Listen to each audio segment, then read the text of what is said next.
এবং তারা ইলেকশন দিবে না। ইলেকশন দিব আমরা? আমরা কি খালি ইলেকশনের জন্য এই আন্দোলন করছি, জীবন দিছি? তোরা কয়জন জীবন দিচ্ছ? তোমরা বাবারা 158 জন সমন্বয়কারী কয়জন জীবন দিচ্ছ বলো? ঢাকা বিশ্ববিদ্যালয়ে তো একজনের জীবন দাও নাই তোমরা, বরং প্রাইভেট বিশ্ববিদ্যালয়ের ছেলেরা জীবন দিছে, রক্ত সব দিছে। বিএনপির 422 জন জীবন দিছে, তোমরা তো জীবন দাও না। জীবন না দিয়ে তো মন্ত্রী হইছো, নেতা হইছো, সব লুটে নিতেছো। 2 পয়সার ক্ষমতা আছে না, এখন 2 কোটি টাকার মালিক হইছো তোমরা। এখন এরোপ্লেনে দাও 30,000 টাকার কম্বল দেওয়ার জন্য 30 লাখ টাকা খরচ করে আসো গিয়া হেলিকপ্টার দিয়া। বয়স হয়েছে না, নাক টিপলে দুধ বাড়িব, কইতে তো পারবা 14 পুরুষের কাছে। আমার দাদা মন্ত্রী আছে, উপদেষ্টা আছে, দেশে জানি না বিএনপি বুঝবে কিনা, তবে আমার যেন মনে হয় বিএনপির চোখও খুলতেছে। আমি কথাটা খুব ক্লিয়ারলি বললাম, আমার অন্তর পুড়ে যাচ্ছে। প্রত্যেক দিন বিএনপি কে এই মাইক ধরে ধরে ইউটিউবে গালাগালি করে এই জামাতের ছেলেগুলা সবাই। আর কি করে? 2-1টা ছেলে আছে একটু মলম লাগায় দেয়। কি? তারেক রহমান সাহেব খুব ভালো, তারেক রহমান সাহেব বিএনপি কে সামলাইতে পারতেছে না। আর বিএনপি সব খারাপ, মির্জা ফখরুল ইসলাম আলমগীর খারাপ, মেজর হাফিজ বীর বিক্রম খারাপ, বিএনপির সমস্ত মুক্তিযোদ্ধারা খারাপ, রিজভী খারাপ, দুদু খারাপ, সব মুক্তিযুদ্ধের পক্ষের জয়নাল আবদিন খারাপ, মির্জা আব্বাস খারাপ, ফজলুর রহমান তো দুজকেই চলে যাবে। শুধু ভালো হইল কে? ভালো হইল তারেক রহমান, উনি সবকে সামলাইতে পারতেছে না। মুনাফেকের বাচ্চারা, তারা হইলো মুনাফেকের বাচ্চা। এত যদি বাপের বেটা হও, এখন তো সেক্রেটারিয়েট দখল করে রাখছো তোমরা। আমি আজকে বলবো, আমি সব খবর নিছি, আজকে আগেই নিছি। সেক্রেটারিয়েটের প্রত্যেকটা উপদেষ্টার অফিসে, সেক্রেটারির অফিসে, এডিশনাল সেক্রেটারির অফিসে তারাই আমাদেরকে বলে ঘেরাও করে বসে আছে শিবিরের ছেলেরা অথবা জামাতের যুবক ছেলেরা। সব কাজ তারা করে, উপদেষ্টাদেরকে দিয়ে শুধু দস্তখত দেওয়া হয়। বড় অ্যালার্মিং বাংলাদেশের জন্য। আমি এখন এই মুহূর্তে দাবি করছি একজন মুক্তিযোদ্ধা হিসাবে, আমি দেশের একজন দেশপ্রেমিক সিনিয়র আইনজীবী হিসাবে আমি দাওয়াত করছি। আমি বিএনপির শহীদ জিয়া খালেদা জিয়ার একজন কর্মী হিসাবে আজকে দাবি করছি, সচিবালয়ে যারা জামাত শিবিরের ছদ্মবেশী কর্মী আছে, যারা কলমে সমস্ত মন্ত্রণালয় চালাচ্ছে, তাদেরকে ওখান থেকে বের করে দেওয়া হোক। তা নাহলে সচিবালয়টা পর্যন্ত এখন জামাতের গ্রাম হয়ে গেছে। আমি এই কথাগুলা বলতে বাধ্য হইতেছি। এত বড় অপরাধ তারা দেশের উপরে করছে। তারা কি বিপ্লব, জামাত বিপ্লব করছে? হ্যাঁ, সার্জিস আলমের মতো একটা ছেলে বলছে ভ্যানগার্ড ছিল তারা। 158 জনের মধ্যে 122 জন ছিল তারা নাকি কি সমন্বয়ক। একটা সময় আসবে 2টা শব্দ সবচেয়ে ঘৃণিত হবে এই দেশে, 1 সমন্বয়ক, 2 সংস্কার। 2টা ঘৃণিত শব্দ হিসাবে বাংলাদেশের মানুষের কাছে ট্রিট হবে। আমি আজকে খুব ক্লিয়ারলি বলি, সেই সংস্কারের কথা বলে বলে সংস্কার অনন্তকাল তারা ক্ষমতায় থাকতে চায়। আমি জানি না ইউনূস সাহেব কি করেন, তাকে আমি মাথার উপরে রেখে কথাটা বলতে চাই, এখনো রাখতে চাই মাথার উপরে। এখন আমি বিশ্বাস করতে চাই যে ইউনূস সাহেব এইসব ব্যাপারের সঙ্গে যুক্ত না, অধ্যাপক মোহাম্মদ। কিন্তু তার কি বললেন, কি প্রেস সচিব, ওইগুলোর কি করবো?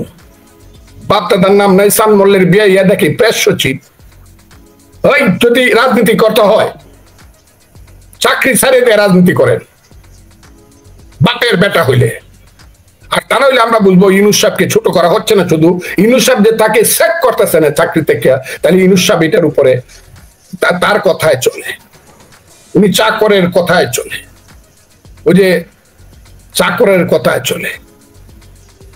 আমি তাই আজকে আপনাদেরকে, আমি আজকে খুব একটু হয়ে গেছি, আমার নামে কত কথা লেখা হচ্ছে। আমি আপনাদেরকে বলি, আমার এলাকাতে সামান্য ধরনের এটাই, এগুলোর কি বলবো, কত আমি এই কথা কোয়ার ফলে জামাতের চক্রান্তে আমার এলাকাতে কত কথা, আমি ধর্মের বিরুদ্ধে গেছি গা, ইসলাম আমি মানি না, ফজলুর রহমান কাফেরের দলে চলে গেছে, মুরতাদের দলে, এইসব লেখালেখি করাইতেছে। আমি জামাতকে বললাম, এইগুলা যদি আপনারা বন্ধ না করেন, আপনারা 1000 বার বিএনপির সাথে ঐক্য করতে পারেন, কিন্তু আপনাদের এই কুকর্ম কোনোদিন মন থেকে যাবে না। আপনারা যে কুকর্ম আমাদের সাথে করতেছেন, আমার মতো একজন মুক্তিযোদ্ধার সাথে করতেছেন। এবং আমি দেখবো, আল্লাহর রহমতে বললাম, আল্লাহকে উপরে রেখে বললাম দেখবো এই দেশে আপনারা কি করে ফেলেন ইলেকশন করিয়া। দেখবো যদি বিচার না করেন, আমির সাহেব জনাব ডাক্তার শফিকুর রহমান যদি বিচার না করেন, সাধারণ সম্পাদক বা জনাব পড়ুয়ার সাহেব, গোলাম পড়ুয়ার সাহেব এইসব যদি বন্ধ না করেন, রাজনীতি আপনারা কোথা থেকে কিভাবে করবেন জানি না, কিন্তু আমি দেখবো নির্বাচনে এই ফজলুর রহমান যদি বেঁচে থাকে আপনারা কত ভোট পান। আমি মানুষের কাছে বিচার দেব যে জামাত যে ইসলাম বলে এটা আসল ইসলাম না, এটা হলো নুরুল ইসলাম। ওই যে নুরুল ইসলাম সূরা কুয়ার মধ্যে পড়িয়া যখন মরে যাইব, সে চিৎকার করতে ছিল যে পালাইছিল, মানুষ মেরে ফেলবো, কিন্তু যখন মরে যায় তখন চিৎকার করতেছে ইসলাম গেল, ইসলাম গেল, কূপের মধ্যে পড়িয়া মানুষ দৌড়ায় গিয়ে তুলছে ইসলাম গেল, কি ইসলাম? পরে দেখে নুরুল ইসলাম। এই যে নুরুল ইসলাম সূরার ইসলাম করেন আপনারা, মানুষকে বকাবকি করেন, ছেলে পেলে, নিজের ছেলে পেলে অন্যরে আপনার চেয়ে বেশি বয়সের মানুষকে বাজে গালাগালি করার। আমি কিন্তু এটা বাংলাদেশের 18 কোটি মানুষের কাছে বিচার দিলাম। আমি ফজলুর রহমান যদি খারাপ হয়ে থাকে আপনারা আমাকে ফাঁসিতে ঝুলাইয়া দেন, আমি একজন মুক্তিযোদ্ধা। মুক্তিযুদ্ধ যদি খারাপ হয়ে থাকে, ওই যে জামাতের পত্রিকায়, শিবিরের পত্রিকায় লেখলো যে মুক্তিযুদ্ধ, কি লেখছে যে মুসলমানরা ভুল করে মুক্তিযুদ্ধ করছিল। আমি কি দুইটা লাইন একটু পরে শোনাবো, একটু এই পরে শোনান, দেখান আমি যেটা কইছি ঠিক। ইসলামের প্রতি আক্রোশ থেকে শুধু যে ইসলামপন্থীরা আক্রান্ত হয়েছে তা নয়, মুক্তিযোদ্ধাদের দ্বারা ইসলাম বেশ ক্ষতিগ্রস্ত হয়েছে। তারা ইসলামের প্রতি আক্রোশ দেখিয়েছে। আর এরপরে যে জায়গায় আছে ওইটা একটু শোনাই। এরপরে মুক্তিযুদ্ধে যারা কুশীলব তাদের মূল আক্রোশ ছিল ইসলামের সাথে। তারপরে বঙ্গবন্ধুর ছবির পাশে লিখেছে, সে সময়ের অনেক মুসলিম না বুঝে মুক্তিযুদ্ধে জড়িয়ে পড়েছিল, এটা তাদের ব্যর্থতা ও অদূরদর্শিতা ছিল। আল্লাহ তাআলা তাদের ক্ষমা করুন।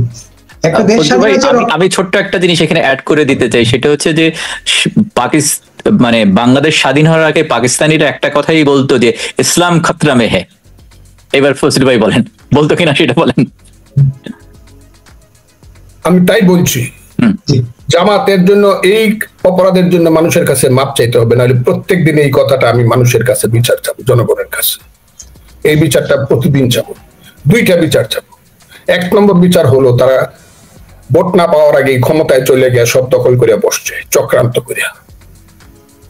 এবং আমি এটা বললাম, এটা আজকে রিজভী সাহেব পর্যন্ত বলছে। আমি দেখলাম যে আমার এক বন্ধু, আমার এক ভাই, আমার দলের, তারও চক্ষু ফুটছে মনে হইতেছে, কিছু কিছু বিএনপির চোখ ফুটতেছে। আমি আমার দলকেই কইতেছি, সব দখল করে ফেলছে। এখন একটা জেলায় একটা স্বাস্থ্যকর্মীর চাকরি দিলেও গিয়ে দেখা যাবে 100 কর্মীর চাকরি দিলে 60 জন জামাতের রিকমেন্ডেশনে দেয়।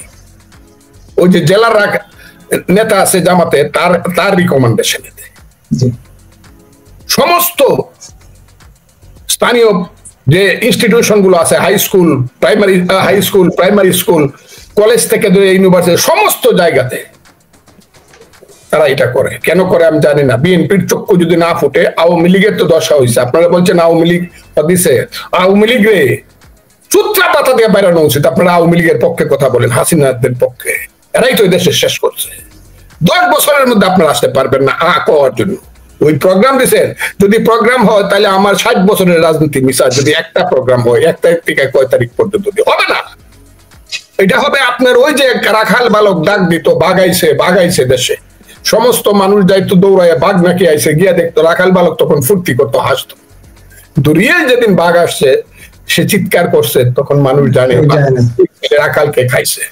আওয়ামী লীগ ওই যে দিল্লি থেকে চিৎকার করে, কলকাতা থেকে চিৎকার করে এখানে প্রোগ্রাম করবে, ইম্পসিবল। আর চেহারাগুলা দেখায়, এগুলো হলো কুৎসিত চেহারা। আমি আওয়ামী লীগের হাজার হাজার লাখ লাখ কর্মী খারাপ, আমি এই কথাটা বলছি না। আওয়ামী লীগের যে দল 75 বছরের ভালো মন্দে মিলে একটা দল, মুক্তিযুদ্ধের সঙ্গে যুক্ত একটা দল ধ্বংস করছে কে? প্রত্যেকদিন আমি বলছি, এই শেখ হাসিনা নিজে ডুববেন, আপনার মহান পিতাকে আপনি ডুবাইবেন, আর ভালো মন্দে ইতিহাস বিখ্যাত একটা রাজনৈতিক দল আওয়ামী লীগকে আপনি মুক্তিযুদ্ধের সাথে জড়িত তাকে ডুবাইবেন।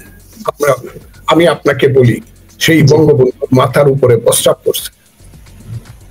এই যে হারাম যাদারা এখন এলান দেয় কলকাতা থেকে, জয়ললিতা মারা যাওয়ার পরে একজন চিত্রনায়িকা ছিল, 3 বার ছিল, তিনি তামিলনাড়ুর মুখ্যমন্ত্রী।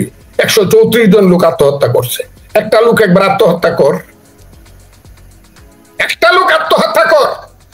তা নইলে ফজলুর রহমানদের মতো লোককে জন্মগত ভাবে যারা জীবনে যৌবনে সবকিছু দিয়ে 75-এর 15 আগস্টের পরে সবকিছু করছে, তাদেরকে চক্রান্ত করে দল থেকে আউট করে আজকে বাংলাদেশের স্বাধীনতাকে কেন প্রশ্নবিদ্ধ করে ফেলছ? রাখ স্বাধীনতা, আয় দেখি। ওই একটা লোক তো বলস না মুক্তিযুদ্ধকে, তো আমার মতো হতভাগা ফজলুর রহমান সহ কিছু মুক্তিযোদ্ধাকে বলতে হয় যে না, আমরা জীবন থাকতে মুক্তিযুদ্ধকে ধ্বংস হইতে দিব না। আমি তাই আপনাদেরকে একটা কথা বলতেছি, সাবধান, সাবধান এবং সাবধান। দেশ কিন্তু চলে যাচ্ছে। আমি এই দেশ কিছুতেই তালেবানের হাতে যা খেতে আমি চাই না। মুক্তিযুদ্ধের দেশে 72-এর যে সংবিধান ছিল, সেই সংবিধানটাকে ছেলেরা এতদিন বলছে কি কবরে ফেলাই দেব, কবর দিয়ে দেব। কি বলছে? আরে এটা কোনো মুক্তিযুদ্ধ না। 71-এ মুক্তিযুদ্ধ হয় না, মুক্তিযুদ্ধ হয়েছে নাকি 47 সনে, আর মুক্তিযুদ্ধ হয়েছে নাকি 24 সনে। 71-এর মুক্তিযুদ্ধকে স্বীকার করে নাই। এখন ঠেলার নাম বাবাজি 2 দিন যাবত খালি করেছে না না না না, এটাই মুক্তিযুদ্ধ, এটাই মুক্তিযুদ্ধ। ঠেলার নাম বাবাজি, এটা কিন্তু রামের সুমতি হইছে তা না, ঠেলার নাম বাবাজি। এটা তো ছেলেগুলানো বক্তব্য হতে পারে। আগে যেরকম জুলাই আগস্টের আন্দোলন যেরকম সবকিছু হিডেন রেখে হয়েছে, এখন হয়তো মানুষকে আবার একদম বুলিয়ে পালিয়ে আবার মানুষকে বোকা বানানো কিনা? আপনার কাছে কি মনে হয় যে মুক্তিযুদ্ধের বিরুদ্ধে যারা করবে তারা গাদ্দার? আমরা তো আপনার কথাটা আমি অবিশ্বাস করবো না, কিন্তু বললে ওই যে লেখাটা এবং কথাটা এটা তো আর এখান থেকে শুনাইতে পারবো না। যারা যে বলছে যে 71 হইল শ্রেষ্ঠ, কথাটা খুব বোঝার চেষ্টা করি। দুইটা ষাঁড়ে যুদ্ধ লাগলে, আপনি ষাঁড়ের লড়াই দেখছেন কিনা? আমি গ্রামের মানুষ, বড় বড় ষাঁড়ের লড়াই আমার এখানে 8ই ফাল্গুনে ষাঁড়ের লড়াই হয়, দোল যাত্রার দিন। একটা ষাঁড় যদি আর একটা ষাঁড়ের সাথে লাগে, কোনো সময় একটা গাই খেয়ে দৌড় মেরে চলে যায়, ওই ষাঁড় আর আইসার লড়াই লাগে না। যে তারা বলছিল বিপ্লবী কর্মসূচি দিব, বিপ্লবীকে ডিক্লারেশন না প্রক্লেমেশন দিব, ওখান থেকে পিছাইছে। বলছিল না, জি হাইকোর্টে গেছিল বিপ্লবী, আমরা বিপ্লবী সরকার করতে চাই, আমাদেরকে পারমিশন দেন। হাইকোর্ট বলছে ঠিক আছে দিলাম। তো 3 মাস পরে আইছেন কেন? ওইটা আমাদের ভুল হয়ে গেছে, ভুল হয়ে গেছে। তাহলে যে 3 মাস যে রাষ্ট্রটা চালাইছেন অবৈধভাবে, এটার একটু সাজাটা লয়ে এলেন, পরে আপনারা বিপ্লবী সরকার করেন, পরের দিন গোপনে গিয়ে কাগজ তুলে লয়ে আইসা পড়ছে হাইকোর্ট থেকে। আমার কথাগুলো বোঝার চেষ্টা করেন। এখন 6 মাস পরে আবার বিপ্লবী সরকার করবো। আমরা বিপ্লবী সরকার মানে আমরা যা ইচ্ছা তা করবো। আমরা সকালবেলা লাল শার্ট গায়ে দেবো, দুপুর বেলা হলুদ শার্ট গায়ে দেবো, বিকাল বেলায় আমরা নীল শার্ট গায়ে দেবো, রাত্রের বেলা স্যুট। সকালবেলায় টয়োটা গাড়ি দৌড়াবো, বিকাল বেলায় কি কি কি আমি নামও জানি না, গরিবের ভূত। আমার তো গাড়ি থাকে ছোটখাটো আছে, অত নাম জানি না, কি ডাব্লিউ কি কি কি বিএমডাব্লিউ দৌড়ায়, আমার গাড়ি দৌড়ায়, যা ইচ্ছা তা করবো। তার নাম হলো বিপ্লবী ঘোষণা, যা ইচ্ছা তা। একদম। একটা প্রশ্ন করতেই যে ফজলু ভাই আপনাকে, আপনার বক্তব্য আসলে আমরা দুজনেই মন্ত্রমুগ্ধের মতো শুনছিলাম। অনেক দর্শক আছেন যারা অনেক সিনিয়র আপনাদের সময়ে। জাফর সেলিম, কানাডা থেকে জাফর সেলিম ভাই লিখেছেন, স্বাগত ফজলু ভাইকে, এত চমৎকার কথা বলেন ফজলু ভাই, যা কেবল শুনতেই ভালো লাগে। হ্যাঁ, আমার একটা প্রশ্ন ফজলু ভাই, আওয়ামী লীগ কর্মসূচি পালন করতে পারুক না পারুক সেটা অন্য বিষয়, কিন্তু তাকে তো নিষিদ্ধ করা হয় নাই বাংলাদেশে। তার কর্মসূচি ঘোষণা, আমি শেষ করে নেই। তার কর্মসূচি ঘোষণা করার যেমন রাইট আছে, তার কর্মসূচি পালন করা না করা দুটারই তার রাইট আছে। তাহলে আপনি কেন, আপনি তো আওয়ামী লীগের প্রতিপক্ষ না, আপনি কেন সরকার থেকে, আমি বলছিলাম সরকারের প্রধান উপদেষ্টা প্রেসিডেন্ট কেন হুঙ্কার দেন যে আওয়ামী লীগকে দাঁড়াতেই দেওয়া হবে না, আওয়ামী লীগের পতাকার নিচে দাঁড়ালে সবার বিরুদ্ধে ব্যবস্থা নেওয়া হবে, প্রতিহত করা হবে, গ্রেফতার করা হবে, আইনি ব্যবস্থা নেওয়া হবে? এটা যদি একটু ছোট করে বলেন, আপনি এটাকে কি বলে দেখেন?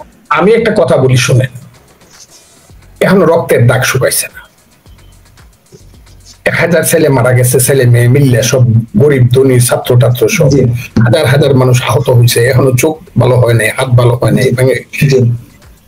আচ্ছা আপনাকে বলি, যদি কেউ আওয়ামী লীগ করে, আমি ডাকি, এই নানো তুই তো আমার কর্মী, এই নাসিম তুই তো আমার অনেক ছোট কর্মী, এই কামাল আবার হয়েছিল যে খুলনা আবার এমপি ছিল, এই আজ তোরা লাগি দরজা খুলে দিলাম, তোরা আইসা বেনাপুল দিয়া ডুব, জয় বাংলা স্লোগান দিয়ে আইসা খারো তো দেখি ডাকার, তত লজ্জায় মরে যায়, চোখ তুললে মানুষের কাছে চাইতেই পারবে না। কেউ মারতে হইব না। আমি একটা উদাহরণ দিই আপনাকে, একটা উদাহরণ দিই। উদাহরণটা হলো এরকম, এক লোক রাজাকারের কমান্ডার আছে, সে যে কোনো বঙ্গবন্ধুর দয়ায় মাপ পায়ে গেছে, অনেকেই বঙ্গবন্ধুর দয়ায় রাজাকার মাপ। এরপরে তার 10,000 কোটি টাকা হয়েছে, দেখে শিল্পপতি, সে রাজাকারের কমান্ডার ছিল, কিন্তু কোনদিন গিয়া কি মানুষের সামনে গিয়া কয়ে আমার চিনস, আমি কিন্তু রাজাকারের কমান্ডার ছিলাম, এই কথাটা বলতে পারে? বলুন আপনারা। বললে মানুষ কিন্তু তোরে চিনি না রে, তুই রাজাকারের কমান্ডার, এটা হলো ঘৃণিত শব্দ।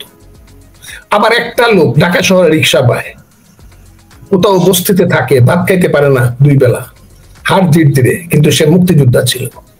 তার রিক্সাটার মাঝে উঠলে কিন্তু কয়, স্যার খাইবা না খাই স্যার, দেশটার লাগে কিন্তু আমি যুদ্ধ করছিলাম, আমি কিন্তু স্যার একটা মুক্তিযোদ্ধা স্যার, এই বুকটা খোলা এরপরে। আওয়ামী লীগের অবস্থাটা ওই জায়গাতে দাঁড়াইছে।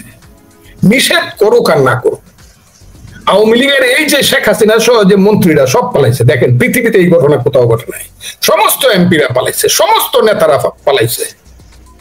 আমি যদি এখন বলি যে ঠিক আছে মন্ত্রীরা গেছে এর তো সব হাইব্রিড, আমি যদি বলি সালমান রহমান, ফারুক খান, এরকম যত আছে, আনিসুল হক থেকে ধরে কামাল থেকে ধরে যত আছে, স্বরাষ্ট্রমন্ত্রী উবায়দুল কাদেরের মতো একটা, কি বলবো, মানুষকে কাওয়া, আমি তো এটা বলবো না, একটা পাগল অর্ধউন্মাদ, এই সব লোকেরা এসে দাঁড়াতো ওই মাঠে, দাঁড়িয়ে কেউ কিছু করবো না, কিন্তু দাঁড়াইবার মতো তাদের যে মোরাল কারেজ, সেই কারেজটাই তো নাই। এটার জন্য তাদের অনেক সময় লাগবে। যদি একটা পথে তারা যায়, সেই পথটা হইলো হাত জোর করা মানুষের কাছে, যেটা ইন্দিরা গান্ধী 77 সনে ফেল করে ভারতের মানুষের কাছে বলছিল, গলতি হো গিয়া হা মাফ কিজিয়ে, এত অত মানুষ মারে নাই।